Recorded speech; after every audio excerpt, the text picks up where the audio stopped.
Have you ever wondered what happens when cultural boundaries are crossed? In Mexico, there are currently events taking place that deserve attention. Recently, testimonies and videos have emerged on social media reflecting troubling attitudes among some foreign visitors, especially certain Americans. For example, a woman expressed her dissatisfaction with a citizen named Esteban simply because of his nationality.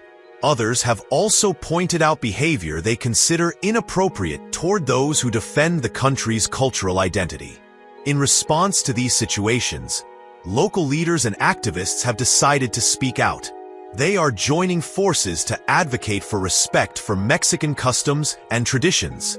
In this video, we invite you to take a closer look at these events, their implications, and how the community is responding to promote a Mexico where coexistence and mutual respect are fundamental. Don't forget to subscribe, like, and stay with us. What's coming is essential to understanding the future of Mexican culture. Concern began to grow when incidents that went beyond simple misunderstandings began to be reported in different neighborhoods and tourist areas. In recordings shared by citizens, visitors can be heard expressing contempt for locals without mincing their words. Imagine a scenario in which, in the middle of a busy avenue, a woman is heard exclaiming in a derogatory tone, "I hate you for being Mexican," while the response of a man, whom she identifies as Guzman, reaffirms the honesty and dignity of the people, only to be met with sarcastic laughter and harsh accusations. These events, spread through social media, generate a mixture of astonishment and sadness, as they are not normal cultural differences, but rather a contempt that hurts the essence of who we are. The outrage expressed in discussion forums and neighborhood meetings shows that, for many, respecting local customs is an inalienable value. Those who see these images, after sharing their stories, are determined that order and respect are non-negotiable in this territory, setting the tone for a silent but powerful protest that extends from large cities to the most traditional communities. The escalation of these events has been documented in places as diverse as Mérida, Cancún, and Oaxaca. In one of the most emblematic locations, there is the case of a worker who was enjoying his lunch on the sidewalk and was interrupted by a tourist who, in a haughty voice, began to insult him and act arrogantly. The situation became tense unexpectedly. The altercation escalated until other citizens joined in to demand respect, chanting slogans such as "Mexico belongs to Mexicans." This episode, which was recorded on video and is circulating widely on the internet, showed that what some consider a simple disagreement translates into a much deeper problem of intolerance. The immediate reactions of the community and the echo on social media have forced a rethinking of how the right to coexistence is understood in a context of diversity. It is clear that respect is not a mere formality, but the foundation upon which shared identity is built. Don't forget to subscribe to the channel so you don't miss out on everything that's coming up. Let's keep going. In response to widespread concern, the authorities have begun to take action. President Claudia Sheinbaum, in press conferences and official statements, made it clear that acts of discrimination and abuse against Mexican citizens will not be tolerated. In a firm and decidedly proactive tone, the president stated that visitors will be required to comply with rules of coexistence similar to those required in other countries. Therefore, the implementation of entry requirements, such as obtaining a visa for Americans, has been proposed so that those who decide to visit Mexico assume the responsibility of respecting our laws and traditions. This response has materialized in measures that include the immediate expulsion of those who violate the dignity of locals and economic sanctions that seek to serve as a deterrent. In addition, in meetings with security and community representatives, protocols have been established to respond immediately to any aggressive or discriminatory behavior. The intention is clear: to ensure an environment where respect and equality prevail in every corner of our country. What makes the issue worse is that these incidents are not limited to verbal confrontations. On several occasions, acts of arrogance have been reported to have extended to the appropriation of public spaces. Reports and testimonies indicate that in some tourist destinations, certain foreigners have placed signs indicating private property, installing beach chairs and barriers that hinder access to beaches and recreational areas. These practices, which may appear to be commercial strategies, have provoked strong reactions from citizens who consider them a violation of Mexicans' historical right to enjoy their natural spaces. Residents of coastal areas have organized meetings and assemblies to demand that control of these spaces be restored, invoking the protection of the law and the re-establishment of their rights to heritage that has traditionally been for common use. Public discourse has been filled with debates about how tourism and international investment can coexist harmoniously with the protection of our customs and free access to what has always belonged to the people.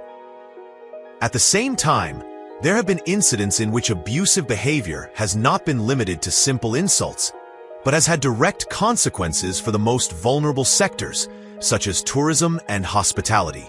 Employees of hotels, cafes, and restaurants have recounted how, on occasions, drunk or arrogant tourists have disrupted the working environment, creating tense situations that put both the physical integrity and emotional well-being of staff at risk. In one of the most talked-about cases, a worker reported that after a minor disagreement over the volume of the music, a visitor threatened to set fire to the premises and even returned armed, creating a climate of fear and frustration. These episodes, which are unfortunately repeated, directly affect the economy of tourist areas and damage the image of a country known for its hospitality. The response of workers has been to unite and denounce this behavior, creating support networks and demands for protection that have prompted unions to call for more effective measures and denounce the apparent impunity with which many aggressors manage to evade significant penalties. The reaction of society has been swift, taking the form of organized protests. In some cities, such as Tulum, demonstrations have been documented in which hundreds of residents have joined together to block roads and demand that large hotels, owned by foreign investors, stop usurping spaces that have historically belonged to the people. Armed with barbecue grills, confetti, banners, and a deep pride in their culture, participants in these demonstrations express a clear message. Mexico belongs to Mexicans, and no one should take away their right to enjoy their roots.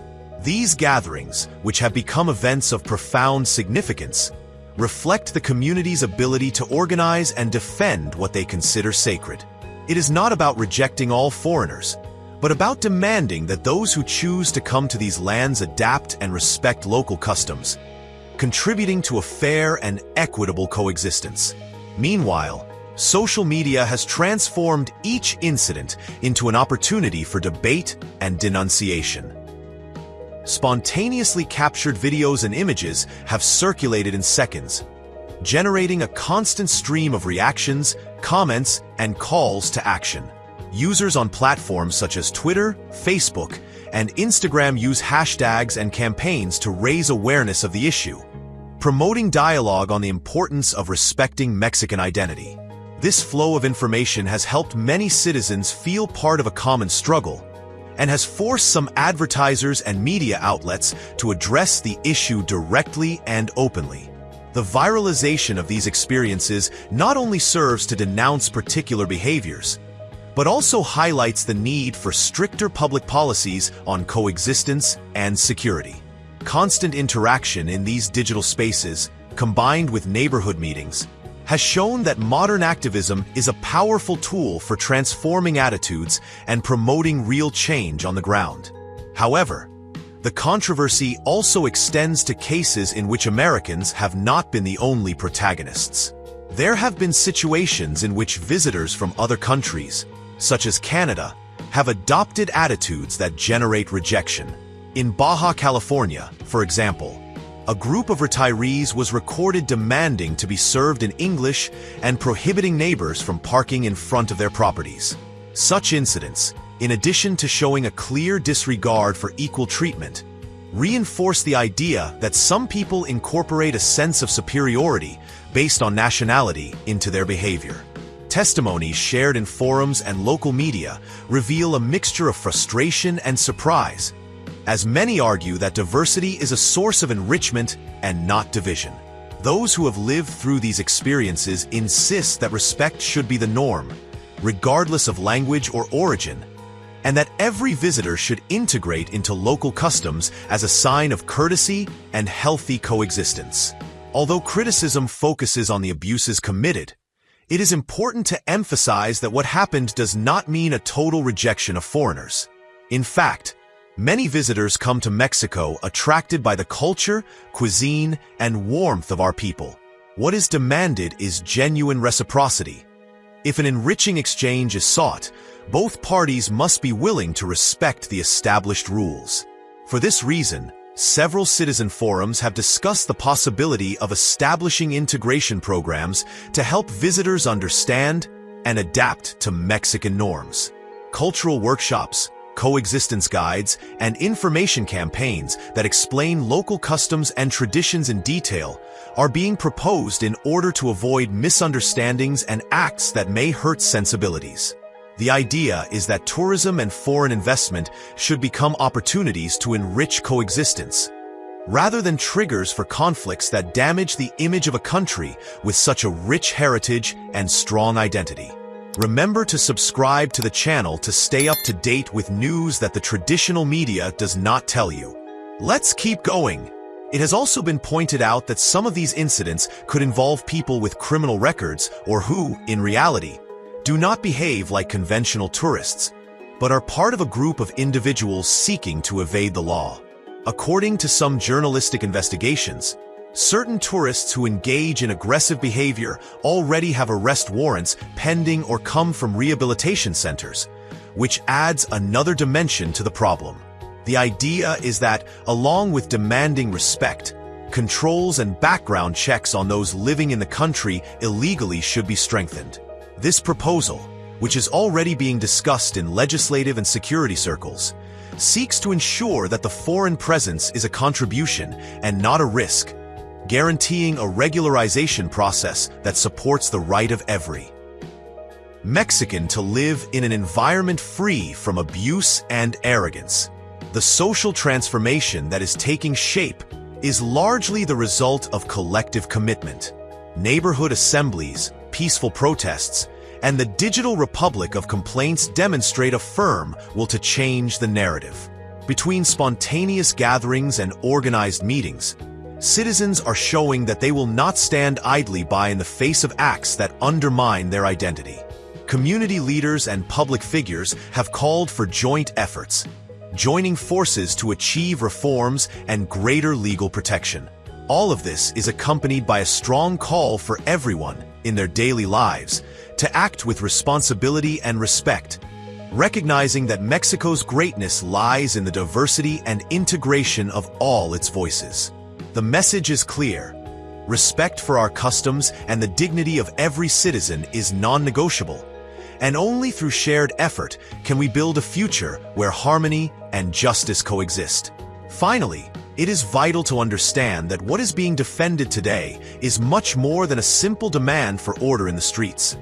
It is the affirmation of an identity that has been forged over centuries of history, in which every custom, every celebration, and every social rule has incalculable value. The response of the authorities, the debates on social media, and the mobilization of the community together constitute a path to transform these episodes into lessons that drive real improvements. It is hoped that, through this process of dialogue and action, Mexico will be able to establish clear rules governing the entry and behavior of foreigners, without losing the warmth and openness that characterize us so well. Ultimately, the challenge is great, but the unity of the people and the commitment of their leaders show that, as long as we move forward together, it is possible to build a space where respect and justice are the rule, and where every visit is an opportunity for mutual enrichment and celebration of our culture. In conclusion, this overview of real and verifiable events makes it clear that the defense of Mexican identity is a daily struggle that transcends specific confrontations. The complaints, videos, and testimonies show a reality in which certain visitors adopt attitudes that threaten the coexistence and respect that characterize our country. The response of the authorities, led by firm measures such as visa requirements and the expulsion of those who commit abuses, is complemented by citizen mobilization demanding justice and fairness. It is essential that when visiting Mexico, our culture is recognized and respected, just as we open our doors with hospitality. What do you think of these measures? Share your experience and tell us how you think this cultural exchange can be improved. Finally, remember to join the family by subscribing to the channel to stay up to date and not miss out on exclusive news like the one I'm leaving you on the screen. Don't miss it. See you inside.